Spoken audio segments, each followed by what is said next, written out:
This is a period that lasted between 2009 and 2012. During it, not only did most of the 60 to 70 strikes in Yemen that I mentioned take place, but also the great majority of the 370 or so strikes in Pakistani territory took place.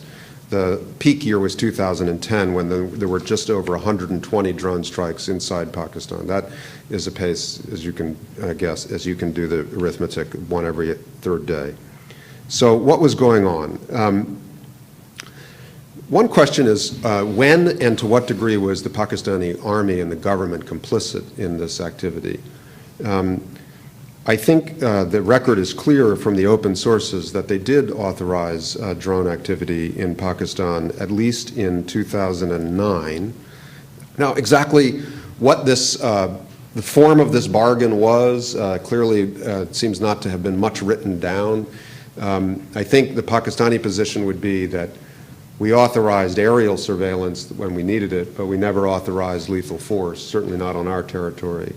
How true that assertion is, I don't know. I think it wasn't always true. I think it was sometimes true. And I think it was deliberately probably kept ambiguous on both sides. The other thing that's clear is that the Americans, with the boxes of flight zones and the permissions that they had acquired from the Pakistanis, just poured themselves unilaterally into that space and carried out a great number of strikes for which they did not consult or ask permission. And the rationale for some of these strikes increasingly involved the prosecution of the Afghan war and the defense of deployed American soldiers on a kind of force protection basis. So when you read about the development of these so-called signature strikes, they're partly related to a finding that in order to wage the war that the United States believed international law and the United Nations had sanctioned in Afghanistan, it was necessary and proper to pursue enemies across an undefended and unpoliced border, and also to strike them while they were moving in to commit violence. So if they saw people in a truck full of, carrying weapons, they would account for that and say, well, this is a hostile force, and under our interpretation of our rules and international law, we're permitted to strike them even though they're on Pakistani territory. There was a fair amount of cross-border fire going on, even apart from drones, during that time between the Pakistanis and the Afghans. So my assumption is that the great majority of the strikes that took place in the Fatah and in so-called settled areas of Pakistan between 2009 and 2012 were conducted unilaterally by the United States without resort to permissions or consultations with the Pakistan. But I take note that there was clearly a period of collaboration and some degree of permission granted, however ambiguous and complex it may have been.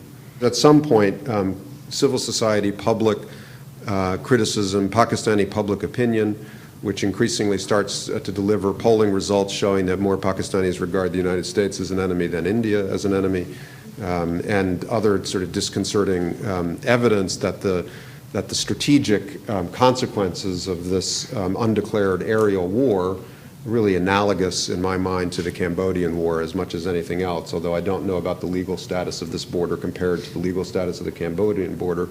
But I think that in a sort of military history sense, that's what happened. President Obama decided that in order to succeed on the advice of his generals with this big commitment he'd made to surge combat troops into Afghanistan, that he should prosecute this undeclared air war, both against Haqqani and also international al-Qaeda clusters that he couldn't reach through alliance with the Pakistani army, that the Pakistani army did not have the capability or the will to handle on a timeline suitable to the United States, and so they decided just to fight this undeclared air war. And that's basically what those strikes are about. What I would like to do is point out a history both for the targeting of the space and the lived space, and argue that drones do not represent any paradigmatic shift. Rather, the drone program is a continuation of a long history of risk minimalization and political marginalization of a population whose presumed opacity helps us imagine the worst. First, the question of space itself. The ungoverned or semi-governed space, which is thought to lie at the borderlands or at the frontier, It is a site of anxiety, a source of disruption, a place where inclement forces gather to plot and to attack.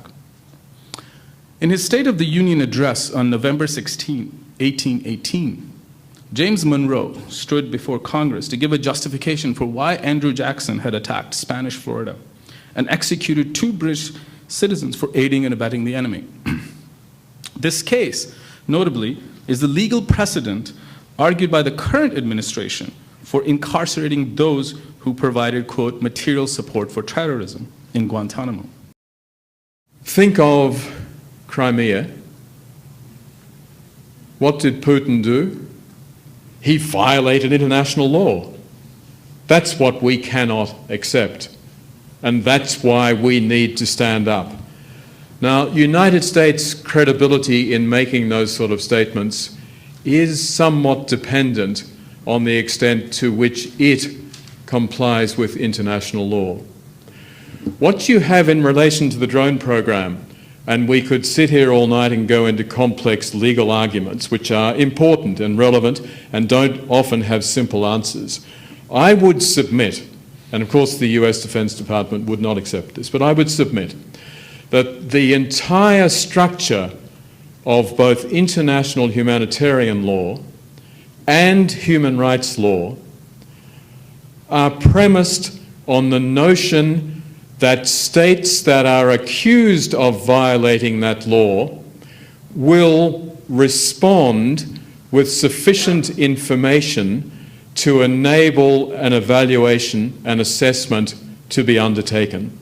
Now, I could go on and justify that at great length.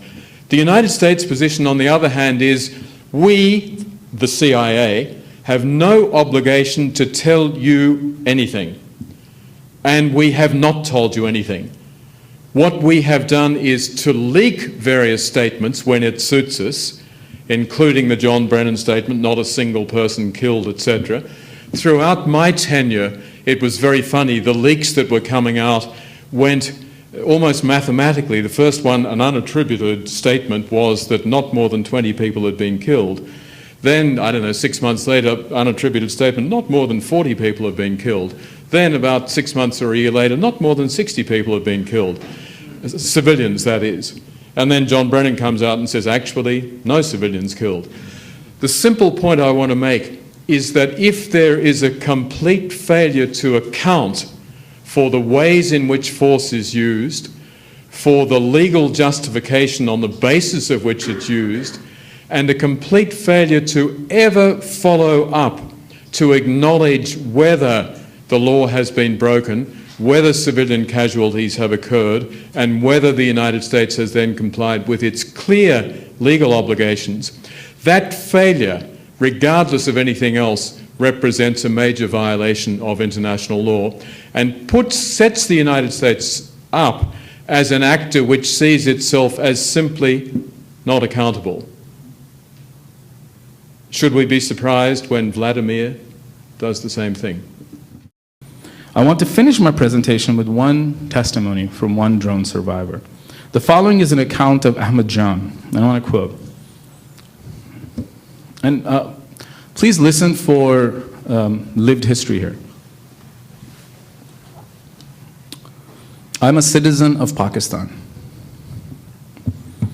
I live in Kaniruga, Datakhel in North Waziristan. I was born in 1960, which makes me about 52 years old. I live with my 6 sons with me, 4 of whom have families of their own. Before the drone strikes happened, the people in my village lived happy lives. They felt free to go anywhere they liked. But now, everyone lives in fear and is mentally disturbed because of this fear. The majority of people living in my area now suffer the effects of psychological and emotional pressure from these strikes. We cannot sleep at night because of the sound of the drones flying above us. Many of us have thought of moving away from this village, but where would we go? This is our land. This is where we have grown up. There's nowhere else for us to live. There are a lot of drone attacks in my area, but the only strike I have seen with my own eyes is the one I survived. On March 17, 2011, in Datakhel, about 10:45 in the morning, I was participating in a jirga. The tribal elders, including myself, were meeting to discuss a dispute on chromite mine. We were in the middle of our discussion when a missile hit, and I was thrown about 24 feet from where I was sitting. I was knocked unconscious, and when I awoke, I saw many individuals who were injured or dead. I later learned about 40 people died in this incident. I have lost the full use of one of my feet and had a rod inserted because of the injuries I suffered in this strike. As a result, it is extremely painful for me to walk. There are scars on my face to this day because I have had to have an operation on my nose when it would not stop bleeding. I also suffer from a hearing problem because the sound when the missile landed was so loud. I have attached photographs of my injuries sustained from the strike to this statement.